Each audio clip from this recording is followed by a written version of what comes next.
اعوذ باللہ من الشیطان الرجیم بسم اللہ الرحمن الرحیم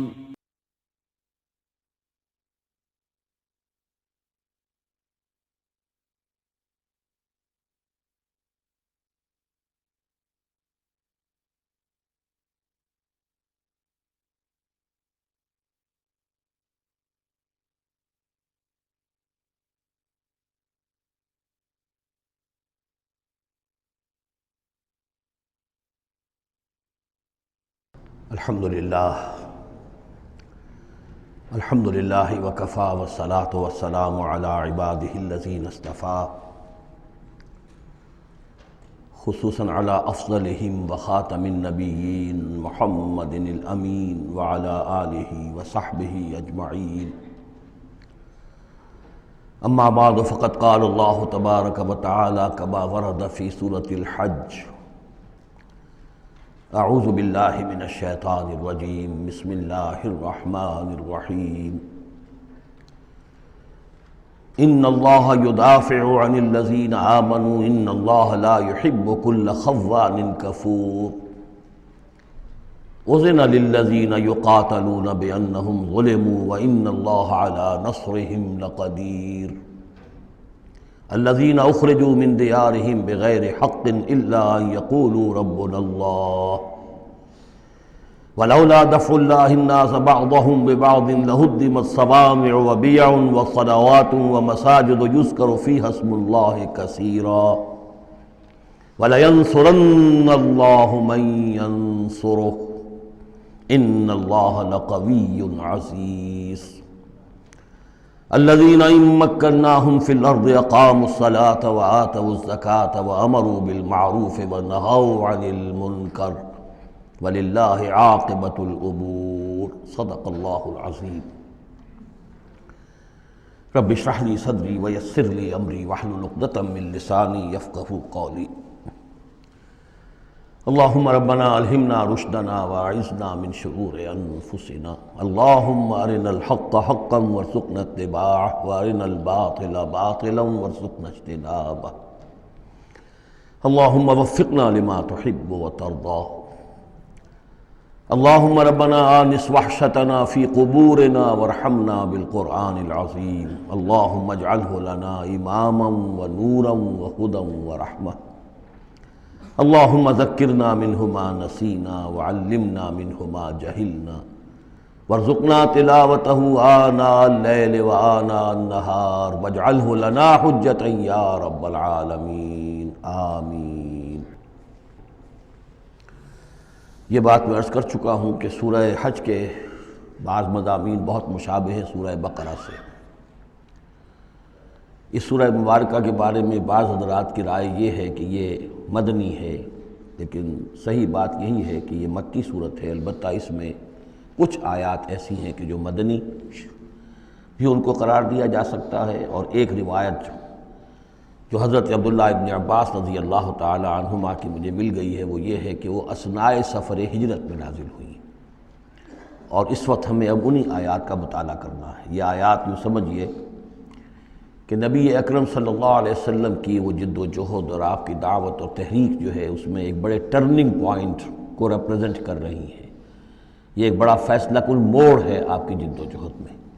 یہ مشابہت ذہن میں رکھیے کہ سورہ بقرہ میں بھی جہاں 23ویں رکوع میں تقریباً وسط ہے سورہ بقرہ کا، جس طرح یہ وسط ہے سورہ حج کا، وہاں بھی 23ویں رکوع میں رمضان مبارک اور روزے کی حکمتیں اور اس کے احکام کا بیان ہوا. 24ویں رکوع سے قتال فی سبیل اللہ اور اس کے ساتھ ہی حج کے دو جو رکوع ہیں مناسک حج پر مشتمل ہیں. یہاں پر بھی آپ دیکھیے کہ مناسک حج پر 2 رکوع مشتمل تھے اور اس کے فوراً بعد قتال کی بات ہو رہی ہے. بڑا گہرا ربط ہے ان دونوں کے اندر، اس لیے کہ قتال فی سبیل اللہ کا جو سب سے پہلا ہدف تھا وہ یہی تھا کہ توحید کا مرکز کعبۃ اللہ جو اصل میں خدا واحد کی عبادت کے لیے بنایا گیا تھا، اس وقت وہ مشرکین کے تسلط میں ہے اور انہوں نے اسے شرک کا اڈہ بنایا ہوا ہے. تو گویا کہ اب پہلا جو فرض منصبی ہے امت مسلمہ کا وہ یہ ہے کہ اس مرکز توحید کو مشرکین کے تسلط سے واگزار کرا کے اسے واقعتاً توحید ہی کا مرکز بنا دیا جائے۔ اس اعتبار سے ظاہر بات ہے کہ جنگ ناگزیر ہے۔ یہ صرف وعظ سے ہونے والا کام تو نہیں تھا، اس کے لیے تو ظاہر بات ہے کہ طاقت کا استعمال ناگزیر تھا۔ اسی لیے مناسک حج کے ذکر کی فوراً بعد اب یہ تذکرہ ہو رہا ہے۔ یہ آیات میرے خیال میں اثناء سفر ہجرت میں نازل ہوئی ہیں۔ فرمایا ان اللہ یدافع عن الذین آمنوا، اللہ تعالیٰ مدافعت کرے گا اہل ایمان کی طرف سے۔ یعنی اب جو نیا دور شروع ہو رہا ہے جس میں کہ آرمڈ کانفلکٹ ہوگا، مسلح تصادم ہوگا، تو مسلمان اور اہل ایمان اپنے آپ کو اکیلا نہ سمجھے، بلکہ ان کی پشت پر اللہ ہے۔ ان کی طرف سے دفاع کرنے کے لیے اللہ تعالیٰ جو ہے وہ ان کی نصرت فرمائے گا۔ ان اللہ یدافع عن الذین آمنوا ان اللہ لا یحب کل خوان کفور، اللہ تعالیٰ کو بالکل پسند نہیں ہے یہ لوگ جو بہت خیانت کرنے والے ہیں اور ناشکرے ہیں۔ یہ کون ہیں؟ یہ قریش مکہ، کہ جنہوں نے ایک طرف خیانت کی انتہا کر دی کہ توحید کے مرکز کو شرک کا اڈا بنا دیا۔ یہ امانت تھی ان کے پاس حضرت اسماعیل اور حضرت ابراہیم علیہ السلام کی، اور یہ تو اس لیے تعبیر کیا گیا تھا ربنا لیقیموا الصلاۃ، اور حضرت ابراہیم نے دعا کی تھی وجنبنی وبنی ان نعبد الاصنام، لیکن ان لوگوں نے خیانت کی ہے، ان کی وراثت کے اندر صحیح طرز عمل اختیار نہیں کیا بلکہ خیانت کی روش اختیار کی، اور کفور ہیں، بہت ناشکرے ہیں، اس لیے کہ اس گھر کی وجہ سے انہیں یہ حیثیت حاصل ہے کہ یہ مرکزی شہر بنا ہوا ہے پورے جزیرہ نما عرب کا۔ اس گھر کی وجہ سے انہیں ان کے قافلوں کو تحفظ حاصل ہے کہ ان کے اوپر کوئی حملہ نہیں کرتا، اور مشرق اور مغرب کی جو ٹریڈ ہے اس کے گویا کہ یہ ایک طرح سے پروپرائٹری ان کے پاس حقوق آ گئے، ایکسکلوسیو پروپرائٹری رائٹس، کہ ظاہر بات ہے کوئی اور قافلہ بچ کر جا نہیں سکتا قبائلی ریڈ سے اور حملے سے اور لوٹ مار سے، اور قریش کے قافلے کے اوپر کوئی حملہ کر نہیں سکتا، اسے کوئی چھو نہیں سکتا۔ تو اس گھر کی وجہ سے لإلاف قریش إِلَافِهِمْ رِحْلَةَ الشِّتَاءِ وَالصَّيْفِ فَلْيَعْبُدُوا رَبَّ هَذَا الْبَيْتِ، یہ جو ان کے قافلے سردیوں میں جاتے ہیں یمن کی طرف اور گرمیوں میں جاتے ہیں شام کی طرف، تو ان کو سمجھنا چاہیے کہ یہ ساری جو ان کی چلت پھرت ہے یہ تو اس گھر کے طفیل ہے، اس کی وجہ سے انہیں یہ پروٹیکشن حاصل ہے، اور انہوں نے ناشکری کی ہے۔ تو اذن للذین یقاتلون بانہم ظلموا، اب اجازت دی جا رہی ہے ان لوگوں کو جن پر کہ جنگ ٹھوس دی گئی ہے، یعنی جو صورتحال پیدا کر دی گئی ہے کہ انہیں گھروں سے نکال دیا گیا، ہجرت پر مجبور کر دیا گیا، انہیں ستایا گیا، سال ہا سال سے ان پر پرسیکیوشن ہو رہی ہے، ٹارچر کیا جا رہا ہے۔ ابھی تک تو اللہ تعالیٰ نے ان کو ہاتھ روکے رکھنے کا حکم دیا ہوا تھا، کفوا ایدیکم، چاہے وہ براہ راست وحی جلی کی شکل میں قرآن میں آیت نہیں آئی تھی، لیکن حضور کے ذریعے سے اللہ تعالیٰ کا یہ حکم لوگوں تک پہنچ چکا تھا، لیکن اب ان کے ہاتھ کھولے جا رہے ہیں۔ اذن للذین یقاتلون بانہم ظلموا، اب جو ان پر ظلم کیا گیا ہے اس کے سبب سے ان کو اجازت دی جا رہی ہے کہ اب وہ اینٹ کا جواب پتھر سے دے سکتے ہیں۔ وَإِنَّ اللَّهَ عَلَىٰ نَصْرِهِمْ لَقَدِيرٌ، اور دوبارہ پھر تاکید کے ساتھ کہہ دیا کہ ان کو اپنے آپ کو اکیلے نہ سمجھیں، یقیناً اللہ تعالیٰ ان کی نصرت پر قادر ہے، ان کی مدد فرمائے گا۔ الذین اخرجوا من دیارہم، وہ لوگ کہ جو اپنے گھروں سے نکال دیے گئے، یہ سب کون تھے؟ مہاجرین جو تھے، یہ مکے سے جو نکلنے پر مجبور کر دیے گئے، اہل و عیال کو چھوڑ کر نکلنے پر مجبور ہوئے۔ الذین اخرجوا من دیارہم بغیر حق، جو نکال دیے گئے اپنے گھروں سے، اپنے علاقوں سے نا حق، الا ان یقولوا ربنا اللہ، صرف اس جرم کی پاداش میں کہ انہوں نے کہا ہمارا رب اللہ ہے، ہم صرف ایک اللہ کو مانتے ہیں اور دوسرے آلہہ کو، دوسرے معبودوں کو، دوسرے دیویاں اور دیوتاؤں جو تمہارے من گھڑت ہے ہم ان کو تسلیم کرنے کو تیار نہیں۔ وَلَوْلَا دَفْعُ اللَّهِ النَّاسَ بَعْضَهُمْ بِبَعْضٍ، اور اگر اللہ تعالیٰ بعض لوگوں کو بعض کے ذریعے سے دور نہ کرتا رہتا، یعنی زمین میں یہ مضمون آ چکا ہے، سورہ بقرہ کی آیت نمبر 251 میں بھی یہی مضمون آیا تھا، جب طالوت اور جالوت کی جنگ ہوئی تھی، اس کے بعد یہ بات آئی تھی کہ اللہ تعالیٰ وقتاً فوقتاً زمین کی صفائی کرتا رہتا ہے، کہ جو بڑے فاسد قسم کے لوگ ہوتے ہیں اور مفسد قسم کے لوگ ہوتے ہیں، فاسد کلچر ہوتا ہے، فاسد ثقافت ہو جاتی ہے، تو پھر کوئی نہ کوئی ایسی شکل ہوتی ہے کہ اللہ تعالیٰ ان کو ختم کر کے، ان کا استیصال کر کے، ان لوگوں کو کچھ لوگوں کے ذریعے سے دنیا سے نیست و نابود کر دیتا ہے۔ اگر ایسا نہ ہوتا رہتا، وہاں یہ الفاظ آئے تھے اگر ایسا نہ ہوتا رہتا تو لفسدت الارض، زمین میں تو فساد ہی فساد ہوتا پھر، یہاں فرمایا وَلَوْلَا دَفْعُ اللَّهِ النَّاسَ بَعْضَهُم بِبَعْضٍ لَهُدِّمَتْ صَوَامِعُ وَبِيَعٌ وَصَلَوَاتٌ وَمَسَاجِدُ يُذْكَرُ فِيهَا اسْمُ اللَّهِ كَثِيرًا، تو ڈھا دیے جاتے سارے خانقاہیں اور تکیے اور سارے گرجے اور کنیسے اور ساری سینیگوگز۔ صلوطہ یہ عربی زبان کا لفظ ہے، صلاۃ ہی سے ہے، یہ عربی اور جیسا کہ میں نے عرض کیا ہے بارہا عبرانی اور عربی زبان جو ہے یہ عبرانی زبان کا لفظ ہے صلوطہ، اور عربی اور عبرانی جو ہیں یا تو سگی بہنیں ہیں، کسی ایک ہی زبان کی یہ دونوں نکلی ہوئی شاخیں ہیں، اور یا یہ کہ عبرانی ماں ہے اور عربی اس کی بیٹی ہے، یہ ان کے درمیان رشتہ ہے۔ صلاۃ کا لفظ جو عربی میں آیا ہے اور قرآن مجید میں صلوطہ یہ وہاں پر بھی موجود تھا۔ ہمارے ہاں سلام ہے، ان کا شلام ہے، وہ فرق اتنا ہی ہے، وہ شین کے ساتھ اور وہ بڑا اس کو گول کر کے شلام کہتے ہیں، باقی ہمارے یہاں سلام ہے، فرق اور خاص نہیں ہے۔ ان کا جو یوم کپور ہے وہ یوم کفارہ ہے، یوم یوم کی طرح ہے، کپور پے اور فے جیسا کہ میں نے آپ کو بتایا تھا ذوالکفل میں پے فے کی جگہ ہو جاتی ہے، تو یوم کپور ہے ان کے ہاں، یوم کفارہ۔ تو یہ تقریباً تمام جو اصطلاحات ہیں وہ بہت ایک دوسرے کے قریب ہیں۔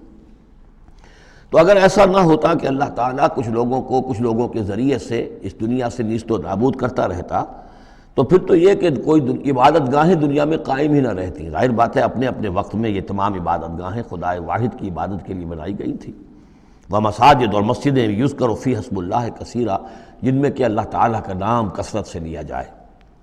وَلَيَنصُرَنَّ اللَّهُ مَن يَنصُرُهُ، یہ بہت اہم ہے، یہ آیت کا ٹکڑا، اور یہ ہر شخص کو یاد کر لینا چاہیے۔ لازماً اللہ مدد کرے گا ان کی جو اس کی مدد کرتے ہیں، اس میں زیادہ زور ہے وَلَيَنصُرَنَّ اللَّهُ۔ عربی زبان میں اس سے زیادہ تاکید کا اسلوب نہیں ہے، فعل مضارع سے پہلے لام زبر کے ساتھ، لام مفتوح، اور آخر میں نون مشدد تشدید کے ساتھ۔ افعلو یہ میں کروں گا، لافعلن میں لازماً کروں گا، یہ جو انداز ہے اس میں کوئی شک نہیں۔ وَلَيَنصُرَنَّ اللَّهُ مَن يَنصُرُهُ، لیکن دوسری بات یہ آئی کہ ظاہر بات ہے کہ یک طرفہ معاملہ نہیں ہے، تم اللہ کی مدد کرو گے تو اللہ تمہاری مدد کرے گا۔ تم اللہ کے باغیوں کے ساتھ دوستیوں کی پیڑیں بڑھاؤ، اللہ کے دشمنوں کے ساتھ تمہاری جو ہے وفاداریاں ہوں، اور تم چاہو کہ اللہ تمہاری مدد کرے، یہ تو انہونی بات ہے۔ جیسے سورہ بقرہ میں ہم نے دیکھا تھا فَاذْكُرُونِي أَذْكُرْكُمْ، تم مجھے یاد رکھو میں تمہیں یاد رکھوں گا۔ اسی طرح وَلَيَنصُرَنَّ اللَّهُ مَن يَنصُرُهُ، لازماً اللہ مدد کرے گا ان کی۔ اسی سورہ مبارکہ میں ہم دیکھ چکے ہیں کہ اس کا یقین ہونا چاہیے بندہ مومن کو، اور یہ یقین اس کا بہت بڑا سہارا بنتا ہے، اس کے صبر کا اور ثبات کا اور استقامت کا۔ ورنہ یہ کہ اگر اس یقین، اس اللہ کی مدد کی امید کی رسی کو وہ کاٹ دے تو پھر اس کے لیے کوئی سہارا نہیں رہے گا۔ ان اللہ لقوی عزیز، اور پھر یہ کہ اللہ جو مدد کا وعدہ کر رہا ہے تو اللہ کوئی کمزور تو نہیں ہے، قوی ہے، زبردست ہے، توانا ہے، عزیز ہے، زبردست ہے۔ الذین ان مکناہم فی الارض، وہ لوگ کہ جنہیں اگر ہم زمین میں تمکن عطا کر دیں، یہ وہی لفظ ہے کذالک مکننا لیوسف، سورہ یوسف میں 2 مرتبہ ہم پڑھ چکے ہیں۔ الذین ان مکناہم فی الارض، وہ لوگ کہ جنہیں اگر ہم زمین میں تمکن، قدرت، طاقت، غلبہ، حکومت، استیلاء عطا کر دیں تو وہ کیا کریں گے؟ اقاموا الصلاۃ، پہلا کام ہے نماز قائم کریں گے۔ یہی کام حضور نے کیا، جاتے ہی سب سے پہلے جمعہ قائم کیا، اور پھر یہ کہ مسجد نبوی کی تعمیر کی، پہلا کام۔ وآتوا الزکوٰۃ، زکوٰۃ ادا کریں گے، آتوا الزکوٰۃ اور دیں زکوٰۃ، اقاموا الصلاۃ وآتوا الزکوٰۃ اور دیں گے وہ زکوٰۃ، اور یہ کہ زکوٰۃ کا نظام قائم کیا جائے تاکہ جو بھی معاشرے کے اندر پسماندہ طبقے کے پاس جن کے ہاں احتیاج ہے ان کا بھی کفالت کا بندوبست ہو۔ وَأَمَرُوا بِالْمَعْرُوفِ، اور وہ نیکی کا حکم دیں گے، وَنَہَوْا عَنِ الْمُنکَرِ، اور بدی سے روکیں گے، وَلِلَّهِ عَاقِبَةُ الْأُمُورِ، اور تمام معاملات کا بالکل آخری انجام تو ہے تو وہ تو ظاہر ہے کہ اللہ ہی کے ہاتھ میں ہے، اللہ کے قبضہ قدرت میں ہے۔ اس کو ہم یہ کہہ سکتے ہیں ایک اعتبار سے کہ گویا یہ نبی اکرم صلی اللہ علیہ وسلم کا مینیفیسٹو تھا۔ مینیفیسٹو ایک تو ہمارا آج کا تصور ہے کہ انتخابات میں جو پارٹیاں حصہ لیتی ہیں وہ اپنا اپنا پروگرام دیتی ہیں، لیکن اس سے علیحدہ کر دیجئے۔ لیکن چونکہ حضور، اگر یہ روایت صحیح ہے کہ یہ آیات نازل ہوئی ہیں جبکہ حضور تشریف لے جا رہے ہیں مکے سے مدینے کی طرف ہجرت کے سفر پر، تو اللہ کے علم میں ہے کہ اب آپ کا جو وہاں داخلہ ہونے والا ہے وہ تو ہوگا ایک بے تاج بادشاہ کی حیثیت سے، جاتے ہی آپ کو وہاں اللہ تعالیٰ کی طرف سے اختیار اور اقتدار مل جائے گا۔ تو جب یہ صورت ہوگی تو کیا کریں گے یہ؟ ان کی پرائرٹیز کیا ہوں گی؟ تو جیسے کہ جماعتیں کہا کرتی ہیں کہ ہماری حکومت بنے گی تو ہم یہ کریں گے، تو گویا کہ یہ ہے وہ ہمیشہ کے لیے اہل ایمان کا جو سمجھیے کہ اللہ تعالیٰ کی طرف سے دیا ہوا ان کا مینیفیسٹو ہے، الذین ان مکناہم فی الارض اقاموا الصلاۃ وآتوا الزکاۃ وامروا بالمعروف ونہوا عن المنکر وللہ عاقبۃ الامور۔ یہ آیات خاص ہیں۔ اب دیکھیے پھر وہی جو مکی صورتوں کا مضمون ہوتا ہے بالکل انداز جو ہے وہ بدل جائے گا۔ یہ آیات ہیں اثناء سفر ہجرت کی، یا ہو سکتا ہے کہ مدینہ پہنچ کر نازل ہوئی ہوں، لیکن یہ مکی صورت میں رکھ دی گئی ہیں مناسبت کے اعتبار سے کہ جہاں حج کے یہ افعال بیان ہو رہے مناسک حج، اس کے ساتھ ہی ان کو شامل کر دیا گیا۔ اب وہی جو عام مکی مضامین ہیں مکی صورتوں کے وہ شروع ہو جائیں گے۔ وَإِن يُكَذِّبُوكَ فَقَدْ كَذَّبَتْ قَبْلَهُمْ قَوْمُ نُوحٍ وَعَادٌ وَثَمُودُ۔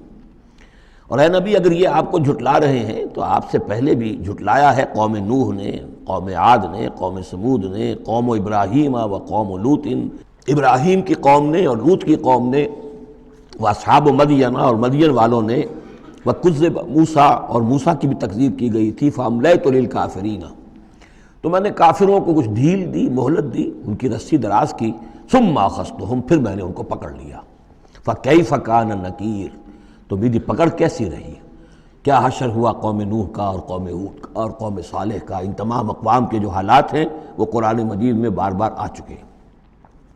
فَكَأَيٍّ مِّن قَرْيَةٍ أَهْلَكْنَاهَا، تو کتنی ہی ایسی بستیاں ہیں، آبادیاں ہیں جن کو ہم نے ہلاک کیا، وَهِيَ ظَالِمَةٌ، اور ہلاک یوں ہی نہیں کر دیا، وہ ظالم تھی، گناہ گار تھی، ان میں گناہ اتنا پھیل گیا تھا، شرک اور کفر کا اتنا دورہ ہو گیا تھا کہ گویا کہ وہ ایسے ہی تھا جیسے انسانی جسم کا کوئی حصہ اگر گل جائے تو اس کو کاٹ دینے ہی میں عافیت ہے، ورنہ پورے جسم کے لیے وہ چیز جو ہے وہ مضر ہوگی۔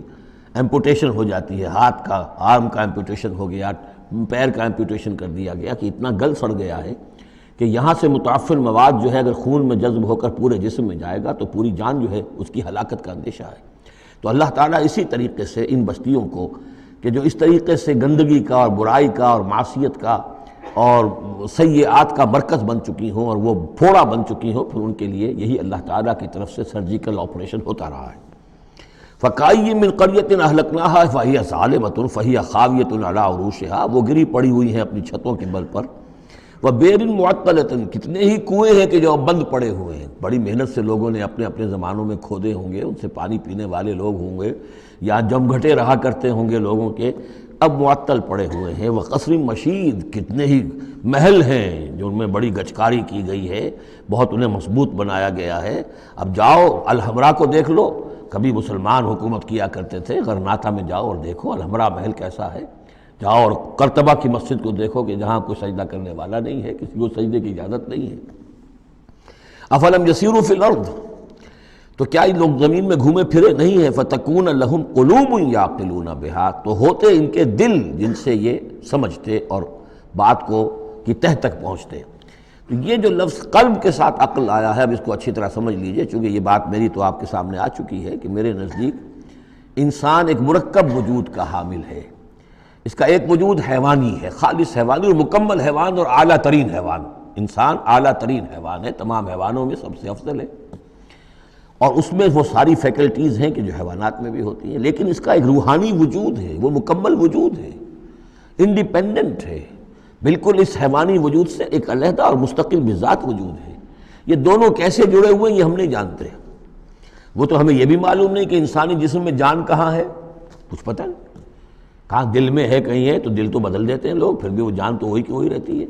اب تو جو کچھ ہو رہا ہے آپ کو معلوم ہے، تو جان کہاں ہے، کس چیز سے متعلق، دماغ سے متعلق ہے، دل سے متعلق، کہاں سے متعلق؟ تو لائف ہی کو ہم نہیں جانتے، تو لائف سے آگے روح کا تعلق کس طور سے ہے ہم کیا جان سکتے ہیں؟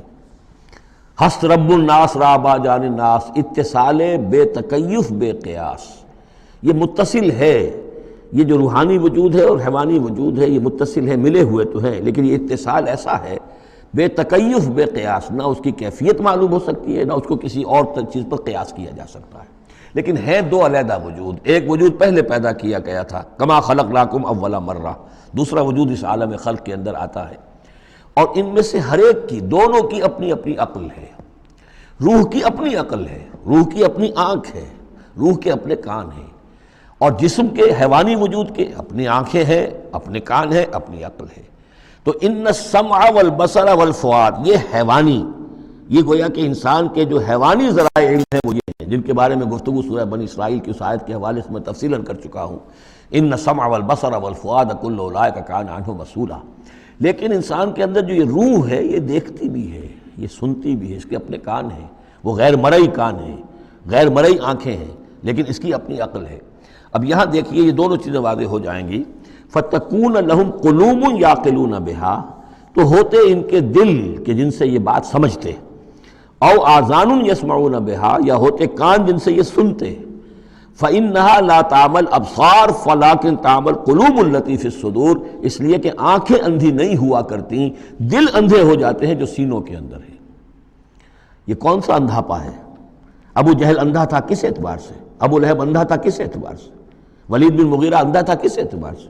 ان کی آنکھیں تو اندھی نہیں تھی، ان کے دل اندھے ہو گئے تھے، ان کی روحیں اندھی ہو گئی تھی، ان کے اوپر اپنی دنیاوی اغراض، اپنی ضد، اپنی ہٹ دھرمی اور اپنے تکبر اور اپنے جو بھی ان کے اندر عصبیتیں تھیں، اس کی وجہ سے اس طریقے سے ان کے اوپر پٹیاں پڑ چکی تھی کہ وہ روح نہ دیکھتی تھی نہ سنتی تھی۔ تو یہ ہے اصل میں یہ معاملہ، فَإِنَّهَا لَا تَعْمَى الْأَبْصَارُ، ایک ہے آنکھیں اندھی، لیکن ہو سکتا ہے اس کا دل جو ہے وہ دوسروں سے کہیں زیادہ دیکھنے والا ہو، لیکن یہ کہ آنکھوں کا اندھا ہونا اتنا بڑی بات نہیں جتنا دل کا اندھا ہونا۔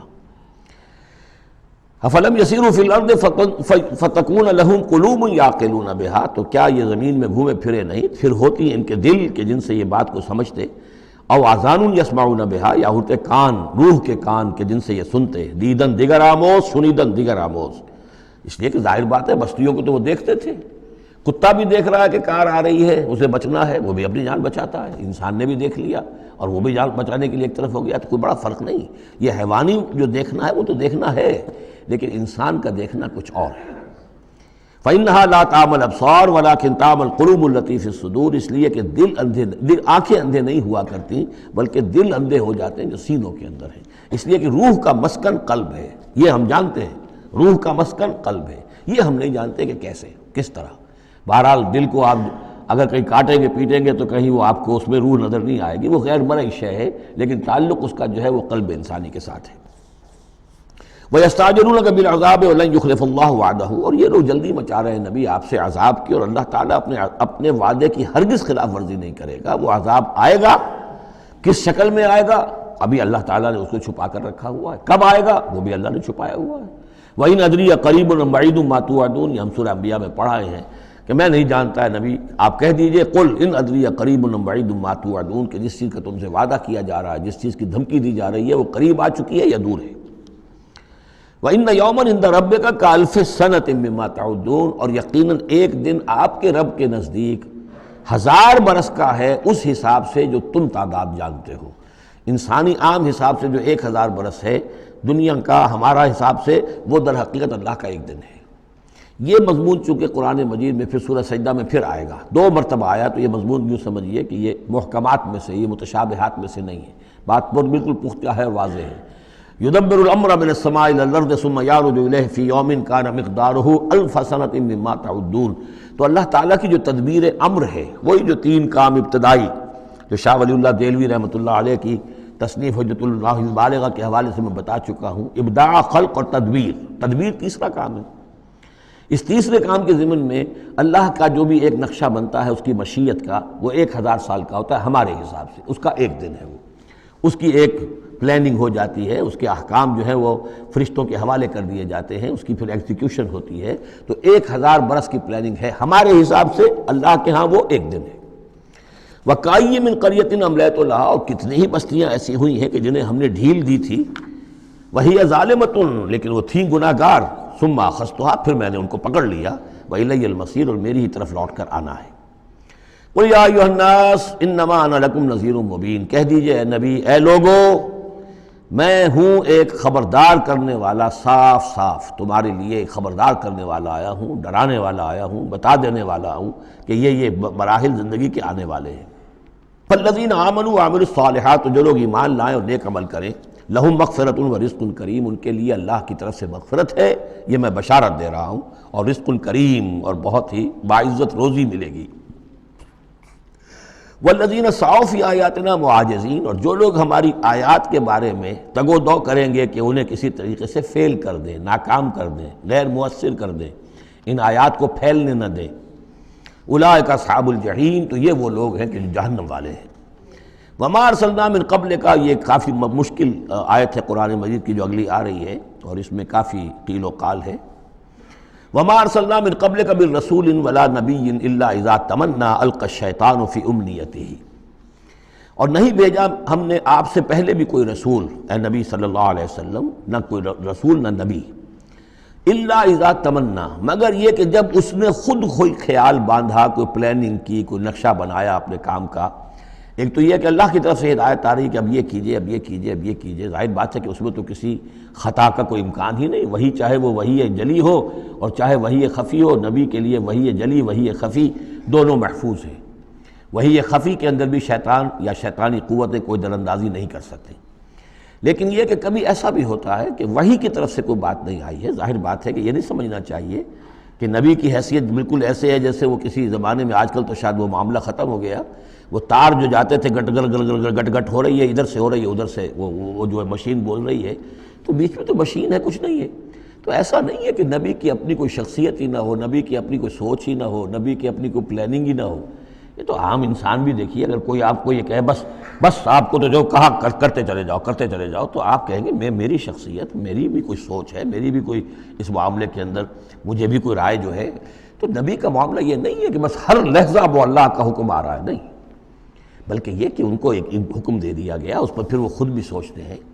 تبلیغ کیجئے، جیسے حکم آیا انذر عشیرتک الاقربین، اب اپنے قریبی رشتہ داروں کو خبردار کیجئے۔ اب یہ کام نبی کا تھا کہ آپ نے حضرت علی کو حکم دیا کہ کھانے کا انتظام کرو، اور بنو ہاشم کے تمام مردوں کو آپ نے بلا لیا۔ یہ جو تدبیر ہے یہ یا محمد الرسول اللہ صلی اللہ علیہ وسلم کی، ان تدبیروں میں ایسا ہو سکتا ہے کہ کسی وقت کوئی خطا ہو جائے، کسی وقت کوئی بات جو ہے غلط بھی ہو جائے۔ یہ بات چونکہ اس کا ذاتی اجتہاد ہے، چنانچہ صحابہ کرام بھی یہ کرتے تھے۔ غزوہ بدر میں حضور نے جہاں حکم دیا تھا کیمپ لگانے کا، تو وہ جا کر بعض صحابہ پہنچ گئے کہ حضور دیکھیے اگر تو یہ وحی کے حکم کے تحت ہے، جو اللہ کا حکم ہے کہ یہاں کیمپ ہمارا ہونا چاہیے، سر تسلیم خم ہے۔ اگر یہ آپ کی ذاتی رائے ہے تو پھر ذرا اگر آپ اجازت دیں تو ہم کچھ اپنی رائے بھی پیش کریں۔ آپ نے فرمایا ہاں کہو۔ انہوں نے عرض کیا کہ ہمارے نزدیک جو تجربہ ہمیں جنگوں کا ہے، اس کی بنا پر ہم یہ سمجھتے ہیں کہ ہمارا جو پڑاؤ ہے، ہمارا کیمپ وہاں لگنا چاہیے، اس وادی کے اس گوشے میں۔ آپ نے فرمایا ٹھیک ہے، یہاں سے خیمے اٹھاؤ اور وہاں لگا لو۔ ظاہر بات ہے یہ تدبیر تھی ذاتی تھی محمد الرسول اللہ صلی اللہ علیہ وسلم کی۔ اس میں اختلاف کی صحابہ کو گنجائش ہے اور انہیں اپنی رائے پیش کرنے کا بھی موقع ہے۔ اگر یہ وہی سے ہوتا تو ظاہر بات ہے کہ پھر وہاں سے کوئی سوال پیدا نہیں ہوتا تھا کہ وہاں سے کیمپ اکھاڑا جائے۔ تو اس طرح کے معاملے میں خطا بھی ہو سکتی ہے، غلطی بھی ہو سکتی ہے، اور اس قسم کے معاملے میں کوئی در اندازی جو ہے شیطان کی طرف سے بھی ممکن ہے۔ اب یہ مسئلہ ایسا ہے کہ چونکہ عصمت انبیاء کے بارے میں جو بہت حساس، تمام اہل ایمان جو ہے بہت حساس ہیں، تو یہ آیت جو ہے تو یہ گویا کہ یوں سمجھیے کہ یہ حلق میں پھنس جاتی ہے، اس کو اس طریقے سے قبول کرنا بڑا مشکل ہے۔ تو تعویلیں بڑی دور راسکار بھی کی گئی ہیں، لیکن میرے نزدیک اس کی بالکل سیدھی سی بات ہے۔ یہاں تک کہ میں آپ کو واقعہ بتا چکا ہوں تعبیر نخل کا، کہ حضور نے مدینے میں جا کر کہا کہ یہ آرٹیفیشل پولینیشن وغیرہ کے لیے تم جو قریب کر دیتے ہو کھجور کے نر اور مادہ پھولوں کو قریب لے آتے ہو تاکہ فرٹیلائزیشن زیادہ ہو جائے اور پھر یہ کہ پھل زیادہ ہو جائے، نہ کرو تو کیا ہے، آپ کے بس یہ کہنے سے صحابہ نے نہیں کیا، لیکن یہ کہ فصل کم ہو گئی۔ اب انہوں نے ڈرتے ڈرتے عرض کیا کہ حضور آپ نے یہ فرمایا تھا، ہم نے نہیں کیا، تعبیر نخل اس سال ہم نے نہیں کی تھی، فصل کم ہو گئی ہے۔ فرمایا انتم عالم بامور دنیاکم، یہ معاملات تمہارے، میں یہ سکھانے تمہیں نہیں آیا، ایگریکلچر سکھانے نہیں آیا تمہیں میں تو آیا ہوں یہ ہدایت دینے کے لیے۔ جو ہدایت میں دوں، جو میری جو نبوت اور رسالت کا جو ایشو ہے، جو اس کا موضوع ہے، اس پر تمہیں میری ہر بات کو ماننا ہے، لیکن یہ جو تمہارے معاملات ہیں یہ تجرباتی معاملات ہیں۔ اب دیکھیے تجرباتی، چونکہ وہ تجربہ تھا انہیں، وہ کرتے تھے، زراعت کرتے تھے، اور انہیں یہ اندازہ ہو گیا تھا کہ ایسا ہو تو اس سے یہ کہ پھل زیادہ ہوتا ہے، تو تجربے پر تھا، اور تجربے ہی کی بنیاد پر سائنس ہے۔ پوری سائنس کیا ہے؟ ایکسپیریمنٹیشن ہے نا، اسی کے اوپر تو یہ سائنس ڈیولپ ہوئی ہے۔ ان چیزوں کو جو ہے وہ اس سے خارج سمجھیے، اس میں کوئی تعلق جو ہے دین کا اس سے نہیں ہے۔ انتم اعلم بامور دنیاکم، تم اپنے ان دنیاوی معاملات کو جو تجربے پر جس کا دار و مدار و نثار ہے مجھ سے بہتر جانتے ہیں۔ یہ حدیث ہے بخاری شریف کی الحمدللہ، اللہ تعالیٰ ان پر لاکھوں نعمتیں اور اپنی رحمتیں نازل فرمائے، یہ چیزیں محفوظ رہ گئی ہیں ہمارے لیے، تبھی تو ہمارے لیے کچھ کہنے کا اور بولنے کا موقع ہے۔ تو فرمایا انتم عالم بامور دنیا کو۔ اسی طریقے کا مسئلہ یہ ہے وما ارسلنا من قبلک من رسول ولا نبی الا اذا تمنا، جب وہ کوئی اپنی اسکیم بناتے ہیں، اپنی پلاننگ کرتے ہیں، القى الشیطان فی امنیتہ، تو شیطان ان کے خیال میں کچھ ڈال دیتا ہے۔ امنیہ کہتے ہیں تمنا، آرزو۔ اب دیکھیے آدمی سوچتا ہے یہ حسرہ ہو جانا چاہیے، یہ کام یوں ہونا چاہیے، مثلا جب کہ آپ نے دیکھا کہ مکہ مکرمہ میں تو میرا قیام ناممکن ہو گیا ہے، اس لیے کہ ابو طالب کے انتقال کے بعد وہ جو خاندانی ایک پروٹیکشن حاصل تھی بنو ہاشم کی، وہ ختم ہو گئی، اور اب خاندان بنی ہاشم کا سردار بھی ابو لہب ہو گیا ہے، کہ جو بہت ہی سخت دشمن ہے ذاتی طور پر حضور کا۔ تو پھر آپ نے سوچا اب کیا کروں، کس طرح جاؤں، کدھر دیکھوں، کسے آواز دوں؟ تو آپ نے طائف کا سفر کیا، لیکن یہ کہ وہاں پہ آپ جو ہے ناکام وہاں سے آنا پڑا، وہاں کوئی آپ کو ریسپانس نہیں ملی، بلکہ زندگی کا سخت ترین دن جو ہے حضرت عائشہ صدیقہ رضی اللہ تعالیٰ عنہ کی روایت موجود ہے، ان کے ہوش کے دوران تو سمجھیے کہ غزوہ احد کا دن سخت ترین تھا، تو انہوں نے کبھی پوچھ لیا کہ حضور آپ پر احد کے دن سے بھی سخت دن کوئی گزرا ہے؟ آپ نے فرمایا ہاں، طائف کا دن مجھ پر اس سے کہیں زیادہ سخت تھا، وہ سختی ہوئی حضور پر۔ لیکن اللہ تعالیٰ کی مشیت میں کیا تھا کہ یہ سعادت جو ہے یہ طائف کے لیے نہیں لکھی تھی، یہ سعادت یثرب کے لیے لکھی تھی، جو مدینہ منورہ بننے کی سعادت جو ہے، مدینہ النبی بننے کی سعادت اللہ کی حکمت میں مدینہ کے لیے تھی۔ وہاں حضور گئے بھی نہیں اور وہاں کے 6 آدمی ایمان لے آئے اور کھڑکی کھل گئی۔ وما ارسلنا من قبلک من رسول ولا نبی الا اذا تمنى القى الشیطان فی امنیتہ فینسخ اللہ ما یلقی الشیطان، پھر اللہ منسوخ کر دیتا ہے، ختم کر دیتا ہے اس چیز کو کہ جو شیطان نے ڈالا ہوتا ہے۔ ثم یحکم اللہ آیاتہ، پھر اللہ تعالیٰ اپنے فیصلوں کو پختہ کر دیتا ہے۔ یہاں آیت جو ہے آیات ہی فیصلوں کے معنی میں ہے۔ واللہ علیم الحکیم، اور اللہ سب کو جاننے والا، کمال حکمت والا ہے۔ یہ توجیہ ہے میرے نزدیک، اور یہ قریب ترین ہے اس توجیہ سے کہ جو موضح القرآن میں شاہ عبد القادر رحمۃ اللہ علیہ ان کی طرف سے ہے، تو اس حوالے سے واقعہ یہ ہے کہ مجھے اس پر کافی اطمینان ہے۔ لِيَجْعَلَ مَا يُلْقِي الشَّيْطَانُ فِتْنَةً لِلَّذِينَ فِي قُلُوبِهِمْ مَرَضٌ، اور اس میں بھی اللہ کی ایک حکمت ہے کہ شیطان کی طرف سے جو کوئی آمیزش ہو جاتی ہے کسی وقت اس قسم کے معاملات میں، تو اس کو اللہ تعالیٰ فتنہ بنا دیتا ہے ان لوگوں کے لیے جن کے دلوں میں مرض ہوتا ہے، روگ ہوتا ہے، وَالْقَاسِيَةِ قُلُوبُهُمْ، اور جن کے دل سخت ہو چکے ہوتے ہیں۔ وَإِنَّ الظَّالِمِينَ لَفِي شِقَاقٍ بَعِيدٍ، اور یقیناً ظالم جو ہیں وہ تو یقیناً مخالفت میں اور دشمنی میں بہت دور جا چکے ہیں۔ وَلِيَعْلَمَ الَّذِينَ أُوتُوا الْعِلْمَ، اور یہ تاکہ جان لیں وہ لوگ کہ جنہیں علم دیا گیا تھا، انہ الحق من ربک، کہ یہ سب حق ہے آپ کے رب کی طرف سے۔ پھر جو بھی آخری فیصلہ اللہ کا آتا ہے اس پر پورا انشراح ہو جاتا ہے۔ فیؤمنوا بہ، تو وہ اس پر ایمان رکھتے ہیں، فتخبت لہ قلوبہم، اور اس پر ان کے دل جو ہے وہ اللہ کے سامنے جھک جاتے ہیں۔ وان اللہ لہادی الذین آمنوا الی صراط مستقیم، اور یقیناً اللہ تعالیٰ ہدایت دینے والا ہے ان کو جو ایمان لائیں سیدھے راستے کی طرف۔ یعنی کبھی اس طرح کی کوئی غلطی ہو بھی جائے، ایبریشنز جس کو ہم کہیں گے، ذرا کہیں ہو بھی جائے تو اللہ تعالیٰ پھر راستہ سیدھا کر دیتا ہے اور پھر ان کے رخ کو بالکل صحیح سمت میں موڑ دیتا ہے۔ وَلَا يَزَالُ الَّذِينَ كَفَرُوا فِي مِرْيَةٍ مِّنْهُ، اور یہ لوگ جو کفر کر رہے ہیں ان کو تو یہ تو شک و شبہ ہی میں رہیں گے، ان کے شکوک و شبہات کبھی ختم ہونے والے نہیں ہیں۔ حَتَّىٰ تَأْتِيَهُمُ السَّاعَةُ بَغْتَةً، یہاں تک کہ یا تو قیامت آ دھمکے ان پر اچانک، اور یاتیہم عذاب یوم عقیم، یا پھر وہ عذاب جو ہے بانج دن کا، یعنی ایسا دن کہ جو خیر سے خالی ہوگا، بانج ہوگا، بانج دن یوم عقیم کا جو عذاب ہے وہ ان پر مسلط ہو جائے۔ الملک یومئذ للہ، اس دن راج ہوگا پھر صرف اللہ کا، کسی کے پاس کوئی اختیار نہیں ہوگا۔ یحکم بینہم، یعنی یہ کہ آج بھی راج تو اللہ ہی کا ہے، حکم اسی کا چل رہا ہے، لیکن یہ کہ پھر بھی کچھ نہ کچھ پردے پڑے ہوئے ہیں، کچھ نہ کچھ ڈرامے سے ہو رہے ہیں کہ یہاں یہ بادشاہ صاحب ہیں اور یہاں یہ سردار ہے قبیلے کا، کچھ نہ کچھ لوگوں کے نگاہوں کے اوپر پردے پڑے ہوئے ہیں، لیکن ایک دن آئے گا کہ وہ سب پردے اٹھ جائیں گے۔ لمن الملک اليوم للہ الواحد القہار، پکارا جائے گا آج کے دن کس کی بادشاہی ہے؟ اللہ کی جو واحد ہے، قہار۔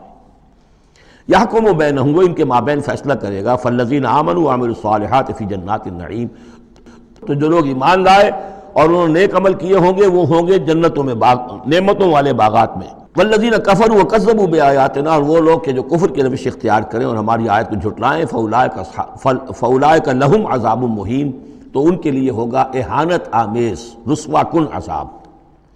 والذین ہاجروا فی سبیل اللہ، اب دیکھیے یہ ہجرت کا، چونکہ یہ بالکل یعنی مکی دور کے بالکل آخری زمانے کی یہ صورت ہے، بالکل متصل سمجھیے، جیسے کہ ہجرت کے متصلاً بعد سورہ بقرہ، ہجرت کے بالکل متصلاً قبل یہ سورہ حج۔ والذین ہاجروا فی سبیل اللہ ثم قتلوا، اور وہ لوگ جنہوں نے ہجرت کی اللہ کی راہ میں، پھر خواہ وہ قتل ہو گئے اور ماتوا، یا یہ کہ اپنی طبعی موت مر گئے، لَيَرْزُقَنَّهُمُ اللَّهُ رِزْقًا حَسَنًا، دونوں صورتوں میں اللہ تعالیٰ ان کو لازماً بہت رزق حسن عطا فرمائے گا۔ وَإِنَّ اللَّهَ لَهُوَ خَيْرُ الرَّازِقِينَ، اور یقیناً اللہ ہی ہے بہترین رزق دینے والا۔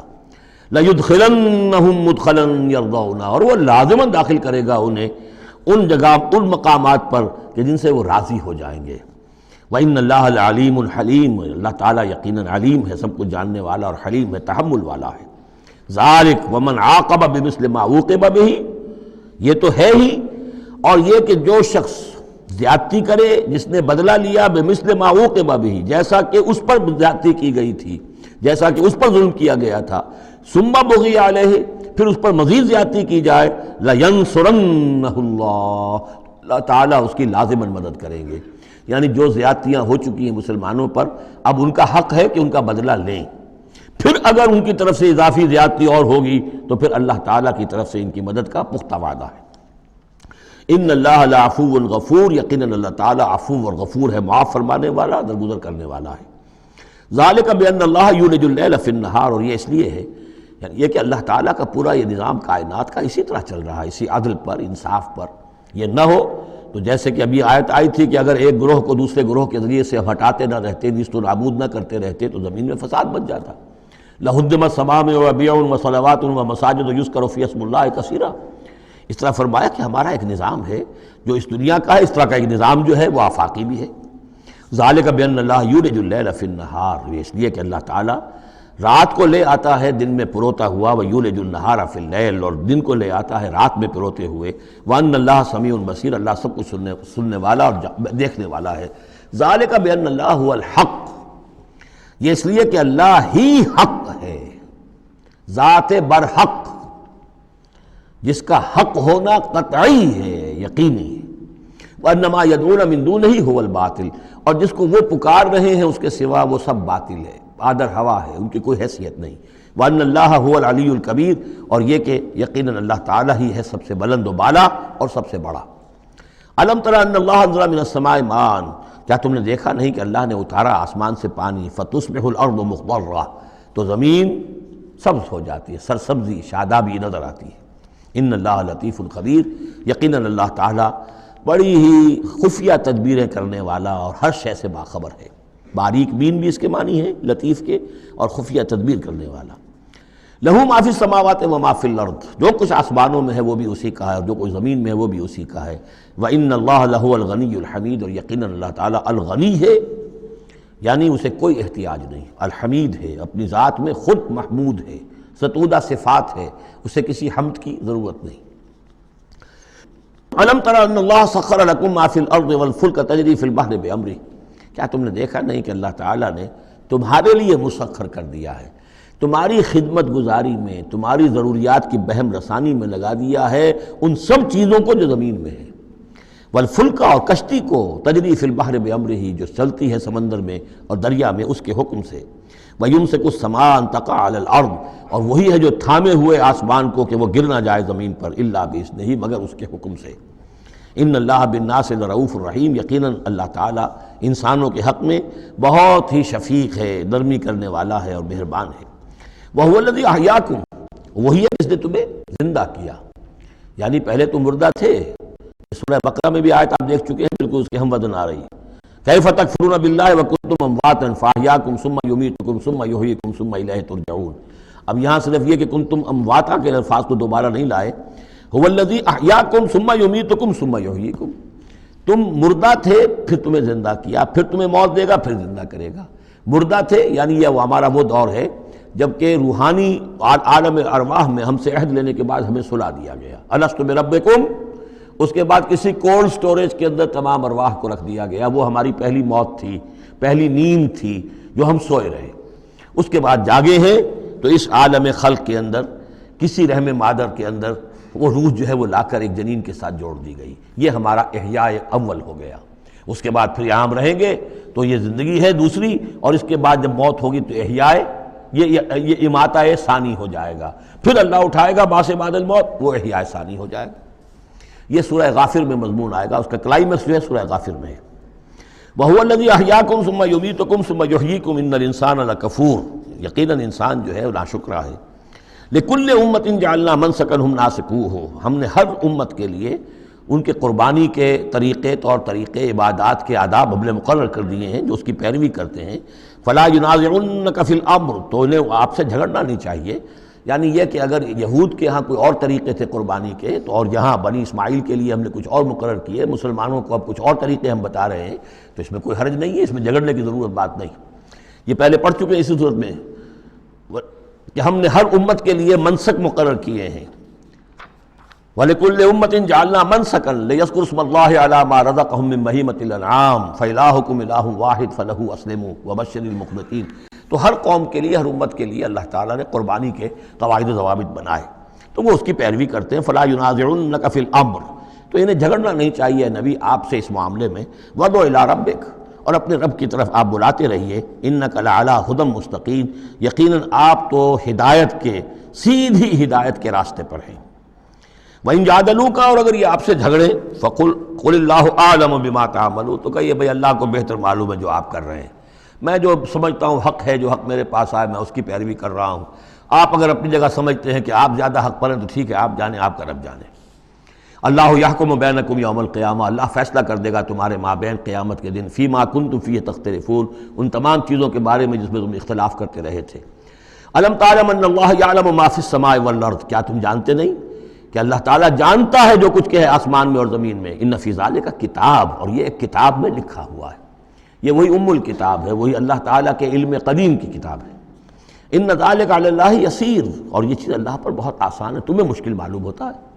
وَيَعْبُدُونَ مِن دُونِ اللَّهِ مَا لَمْ يُنَزِّلْ بِهِ سُلْطَانًا، اور وہ پوج رہے ہیں، پرستش کر رہے ہیں اللہ کے سوا ایسی چیزوں کی جس کے لیے کہ اللہ نے کوئی سند نہیں اتاری۔ یعنی اللہ کو تو ہم بھی مانتے ہیں، وہ بھی مانتے ہیں، اب اضافی جس کو وہ مانگ رہے ہیں تو اللہ کی طرف سے کوئی سند ہونی چاہیے ان کے لیے، تب تو درست ہے، اگر اللہ کی طرف سے سند نہیں ہے تو وہ بے بنیاد ہے۔ وَمَا لَيْسَ لَهُم بِهِ عِلْمٌ، نہ صرف کہ کوئی سند نہیں ہے، کوئی علم بھی نہیں ہے، کوئی معقول بات ہو، کوئی دلیل ہو، کوئی بنیاد ہو، کوئی منطق کے اندر، کوئی حقیقت کے اندر، بالکل بے بنیاد باتیں۔ وَمَا لِلظَّالِمِينَ مِن نَصِيرٍ، اور ایسے ظالموں کا کوئی مددگار نہیں ہوگا۔ وَإِذَا تُتْلَىٰ عَلَيْهِمْ آيَاتُنَا بَيِّنَاتٍ، اور جب ان کو سنائی جاتی ہیں پڑھ کر ہماری آیات بینات، تعرف فی وجوہ الذین کفروا المنکر، تو تم دیکھتے ہو کہ ان کافروں کے چہروں کے اندر سخت ناگواری کے آثار پیدا ہو جاتے ہیں، بجائے اس کے کہ وہ اللہ کی آیات سن کر ان کے دل کھل اٹھیں، ان کے اندر خوشی کی کیفیت پیدا ہو، انبساط پیدا ہو۔ ہمارے رب کا کلام ہے، تعرف فی وجوہ الذین کفروا المنکر، تم دیکھتے ہو بڑی ناگواری کے آثار ہیں۔ یکادون یسطون بالذین یتلون علیہم آیاتنا، ان قریب ہوتا ہے کہ پل پڑیں گے، وہ حملہ آور ہو جائیں گے، تکہ بوٹی کر دیں گے ان کی جو انہیں ہماری آیات پڑھ کر سنا رہے ہیں۔ قل افانبئکم بشر من ذالکم، ان سے کہیے تو کیا میں تمہیں بتاؤں جس قدر تمہیں ناگواری اس وقت ہو رہی ہے، تم پر بڑی سختی بیت رہی ہے اللہ کی آیات جو تمہیں سنائی جا رہی ہیں، کیا اس سے بھی زیادہ بری بات کون سی ہے بتاؤں؟ النار، وہ آگ جس کے کہ تم مستحق ہو رہے ہو اپنے اس کفر اور انکار کی وجہ سے۔ وعدہ اللہ الذین کفروا، اللہ نے وعدہ کیا ہے اس آگ کا کافروں سے، وبئس المصیر، وہ بہت ہی برا ٹھکانہ ہے۔ اب جو یہ آخری رکوع آ رہا ہے سورہ مبارکہ کا، اس کے ترجمے سے پہلے مجھے تھوڑی سی تمہیداً کچھ بات عرض کرنی ہے۔ یہ جو ایک دعوت رجوع القرآن کی ایک تحریک ہم نے شروع کی، اور الحمدللہ کہ میں اس میں اپنی زندگی کے لگ بھگ 35 برس اب صرف کر چکا ہوں، اور اسی کے پھر کوکھ سے تنظیم اسلامی اور تحریک خلافت نے جنم لیا ہے۔ اس دعوت رجوع القرآن کی جو بنیاد ہے، اور جس کو کہ میں نے ذریعہ بنایا ہے قرآن مجید سے لوگوں کو متعارف کرانے کا، اور قرآن مجید کے ذریعے سے دین کے جامع تصور کو لوگوں کے سامنے پیش کرنے کا، اور قرآن مجید کے ذریعے سے دین کی طرف سے جو بنیادی فرائض ہم پر عائد ہوتے ہیں اس کا ایک جامع تصور دینے کا جو میں نے کام کیا ہے، اس کے لیے ذریعہ میں نے بنایا ہے ایک منتخب نصاب کو، مطالعہ قرآن حکیم کا منتخب نصاب۔ یہ جو منتخب نصاب ہے یہ تقریباً کل قرآن کے 1/15 حجم کے اندر، یوں سمجھیے کہ 2 پاروں کے لگ بھگ ہے، مائنس پلس کم و بیش 2 پارے ہوں گے۔ تو اس میں ان آیات کو لیا گیا ہے کہ جن میں ایک تو یہ کہ دین کا جامع تصور بہت مختصر الفاظ میں سامنے آ جائے، اور جو فرائض دینی ہیں جس کا کہ ہم سے باز پرس ہونی ہے، جس کے بارے میں پوچھ گچھ ہونی ہے، تو اس کا صحیح تصور ہمیں معلوم ہے۔ کوئی نماز روزہ یہ تو فرض ہے، سب جانتے ہیں، اس کے علاوہ بھی کوئی چیز فرض ہے، کسی چیز کے بارے میں ہم مسئول ہیں، ذمہ داری ہماری ہے یا نہیں ہے۔ تو وہ جو منتخب نصاب ہے اس کے مختلف جو حصے ہیں، ہم کچھ حصوں سے گزرے ہیں، لیکن یہ میں آج سوچ رہا تھا کہ جیسے میں نے آپ کو بتایا تھا کہ حروف مقطعات کا معاملہ یہ ہے کہ 29 حروف ہیں یا 28 حروف ہیں عربی زبان کے الفابیٹس جو ہیں، شروع کے حصوں میں سے حروف میں سے بہت کم ہے جو حروف مقطعات میں آئے، اور آخری جو حصہ ہے اس کے تختی کے، اس کے بہت سے حروف ہیں، اکثر و بیشتر ہیں کہ جو حروف مقطعات میں آئے۔ تو یہ پہلی مرتبہ میرا ذہن ادھر گیا ہے کہ ہمارے اس منتخب نصاب میں بھی یہ چیز کوئی میرے پیش نظر نہیں تھی کہ جان بوجھ کر ایسا کیا ہو۔ زیادہ حصے اسباق وہی ہیں کہ جو نصف ثانی سے متعلق ہیں، بلکہ قرآن مجید کے آخری حصے سے زیادہ جو ہیں وہ اس میں مقامات اور آیات اور رکوع یا صورتیں شامل ہوئی ہیں۔ لیکن اس وقت اس کا تعارف میں یہ کرا رہا ہوں کہ اس کا ایک بڑا مرکزی درس ہے کہ جو اگلی جو یہ رکوع آ رہا ہے جو 6 آیات پر مشتمل ہے، یہ اس کا بڑا مرکزی درس ہے۔ یہ جو میرا منتخب نصاب ہے اس کے 6 حصے ہیں۔ نقطہ آغاز ہے سورۃ العصر، والعصر ان الانسان لفی خسر الا الذین آمنوا وعملوا الصالحات وتواصوا بالحق وتواصوا بالصبر۔ مختصر ترین صورت، جامع ترین صورت، کہ انسان کی نجات کے یہ 4 لوازم ہیں: ایمان، عمل صالح، تواصی بالحق، تواصی بالصبر۔ پھر 3 اور مقامات ہم نے اس میں ایسے ہی جامع مقامات جس میں یہ چاروں چیزیں تقریباً بیان ہوئی ہیں وہ شامل کر کے وہ پہلا حصہ ہو گیا۔ اس کا ایک درس ہم گزر چکے ہیں سورہ بقرہ میں، آیت البر، اس کا درس نمبر 2 ہے۔ لیس البر ان تولوا وجوہکم قبل المشرق والمغرب، نیکی جو تم نے سمجھی ہوئی ہے، کسی نے کسی شے کو نیکی سمجھا ہوا، کسی نے کسی کو نیکی سمجھا ہوا ہے۔ اصل نیکی کیا ہے، پوری نیکی کیا ہے، نیکی کی روح کیا ہے، جڑ بنیاد کیا ہے، نیکی کے مظاہر کیا ہیں، ان مظاہر میں پھر اقدمیت کس چیز کی ہے، اولیت کس شے کی ہے، ثانوی درجے میں کون سی ہے، پھر چوٹی کیا ہے، سمم بونم کیا ہے، سب سے اونچا جو مقام ہے، جو مقام مطلوب ہے وہ کیا ہے۔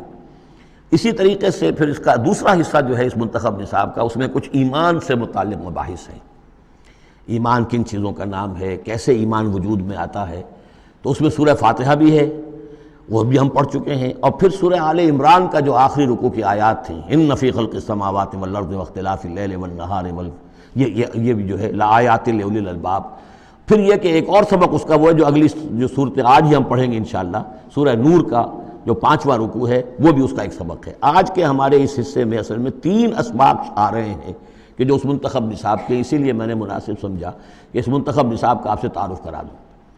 پھر یہ تیسرا حصہ اس کا جو ہے وہ اعمال صالحہ، عمل صالح کی تفصیل کیا ہے، انفرادی سطح پر کیا عمل ہونا چاہیے، اجتماعی سطح پر کیا ہونا چاہیے، معاشرتی سطح پہ کیسے ہونا چاہیے، ریاستی سطح پر کیا ہونا چاہیے۔ تو اس میں خاص طور پہ معاشرتی سطح سے متعلق وہ سورہ بنی اسرائیل کے 2 رکوع ہم پڑھ چکے ہیں جو 15ویں پارے میں آئے، سورہ بنی اسرائیل میں 3 اور 4 رکوع، جو میں نے عرض کیا تھا کہ یہ 10 کمانڈمنٹس جو ہیں تورات کے، وہ گیا کہ ان کی یہ تعبیر ہے، قرآن مجید کی تشریح یہ ہے ان کی۔ تو اس طریقے سے یہ درس جو ہمارا وہ چلتا ہوا، پھر آخر تک اب جو حصے آئیں گے میں بر وقت آپ کو بتاتا جاؤں گا، لیکن یہ درس جو ہے یہ بھی در حقیقت اس کے تیسرے حصے کا آخری یا چوتھے حصے کا پہلا درس ہے، بالکل مرکزی جگہ، 3 حصے ادھر 3 حصے ادھر۔ یہ اس اعتبار سے جامع ترین مقام ہے قرآن کا کہ قرآن کی دعوت کو 2 حصوں میں تقسیم کر کے بیان کیا گیا۔ ایک قرآن کی دعوت عمومی ہے، ہر انسان، کل نوع بشر کے لیے، اس لیے کہ حضور کی بعثت تمام انسانوں کے لیے ہے، ہر انسان کسے باشد، چاہے شمال کا ہو، جنوب کا ہو، مشرق کا ہو، مغرب کا ہو، کالا ہو، گورا ہو، پیلا ہو، نیلا ہو، کوئی ہو، سب کے لیے کیا دعوت ہے قرآن کی، قرآن کیا کہتا ہے، کوئی ہے یا نہیں؟ پہلے درجے میں تو دعوت عمومی، الی کافۃ الناس۔ دوسرے درجے میں دعوت خصوصی، یہ کن کے لیے ہے؟ جو ماننے کا اعلان کرے۔ پہلی دعوت دعوت ایمان ہے، مانو اللہ کو، مانو رسول کو، مانو آخرت کو، مانو بعث بعد الموت کو، مانو جنت کو، مانو دوزخ کو، یہ ہے عام۔ جو یہ مانتے ہی نہیں، اب ان سے کوئی اور کلام نہیں، ان سے ہم کیسے کہیں گے نماز پڑھو اور روزہ رکھو، وہ اللہ کو نہیں مانتے، قرآن کو نہیں مانتے، نبی کو نہیں مانتے۔ تو دعوت ایمان ہے، دعوت عام قرآن مجید، اور پھر جو ایمان کا دعویٰ کریں اب ان سے خطاب ہے کہ اب جگر تھام کے بیٹھو، میری باری آئی، جب تم نے مان لیا ہے تو ماننے کا یہ تقاضا پورا کرنا پڑے گا۔ اب وہ دعوت عمل ہوگی، یہ کرو اور یہ کرو اور یہ کرو اور یہ کرو۔ تو دعوت ایمان یہاں پر اور پھر دعوت عمل، ان کو علیحدہ علیحدہ سے جو ہے اللہ تعالیٰ نے ان 6 آیات کے اندر بیان کر دیا۔ یا ایھا الناس، اب دیکھیے دعوت عمومی کا خطاب ہے، یا ایھا الناس، 4 آیتوں اس کے تابع ہیں، اور آخری 2 آیتوں میں پھر آئے گا یا ایھا الذین آمنوا، پھر وہ اہل ایمان سے جو ایمان کا دعویٰ کریں مان لیں کہ ہاں ہم نے مانا۔ یا ایھا الناس ضرب مثل فاستمعوا لہ، ایک مثال بیان کی جاتی ہے، ذرا توجہ سے سنو۔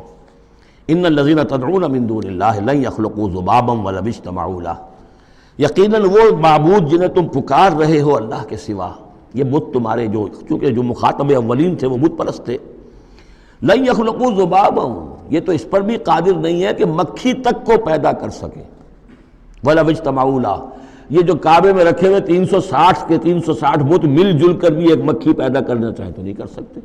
سامنے کی بات تھی تو صرف شعور دلانا تھا، جیسے حضرت ابراہیم نے بھی ان بتوں کو توڑ کے ذرا انہیں آمادہ کر دیا ایک دفعہ کہ وہ اپنے گریبانوں میں جھانکیں ضرور، ایک دفعہ حقیقت ان پر منکشف ہو گئی۔ اسی طرح یہ مثال دی جا رہی ہے، وَإِن يَسْلُبْهُمُ الذُّبَابُ شَيْئًا، اور یہ تو بات بہت دور کی ہے کہ وہ مکھی کو پیدا کرے، مکھی ان سے کوئی چیز چھین کر لے جائے، ان کے سامنے حلوے مانڈے رکھتے ہو مکھیاں بھنبھناتی ہیں، وہ تو مکھیاں بھی اڑا نہیں سکتے۔ إِن يَسْلُبْهُمُ الذُّبَابُ شَيْئًا لَا يَسْتَنقِذُوهُ مِنْهُ، تو اسے واپس چھین نہیں سکتے، حاصل نہیں کر سکتے۔ ضعف الطالب والمطلوب، بہت کمزور ہے طالب بھی اور مطلوب بھی۔ یہ ان 3 الفاظ میں قرآن مجید کا توحید کا جو عملی لب لباب ہے وہ آ گیا ہے۔ انسان جو ہے، جو بھی کسی بھی درجے میں باشعور انسان ہے، اس کا کوئی نہ کوئی آئیڈیل ہے، آدرش ہے، کوئی نصب العین ہے، جس کے لیے وہ بھاگ دوڑ کرتا ہے، محنت کرتا ہے دن رات۔ تو ظاہر بات ہے کہ وہ آئیڈیل گھٹیا ہوگا تو انسان بھی گھٹیا ہوگا، آئیڈیل اونچا ہوگا تو انسان بھی اونچا ہوگا۔ یہ دونوں چیزیں جو ہے کورسپونڈنگ جائیں گی۔ اگر آپ کا مقصود ہی پست ہے تو ظاہر بات ہے آپ کی اپنی شخصیت بھی بڑی پست ڈیولپ ہوگی۔ مقصود اونچا ہو، بلند، لیکن فرمایا ان کا تو جو مطلوب ہے وہ بھی ضعیف، تو طالب تو اور بھی ضعیف ہوئے۔ جن کا مطلوب وہ بنے ہوئے ہیں کہ جو مکھی تک نہیں اڑا سکتے، تو طالبوں کا کیا حل ہوگا؟ قیاس کن سے گلستان من بہار مرا۔ لیکن یہ وہی مضمون ہے جو سورہ بقرہ میں آ چکا ہے۔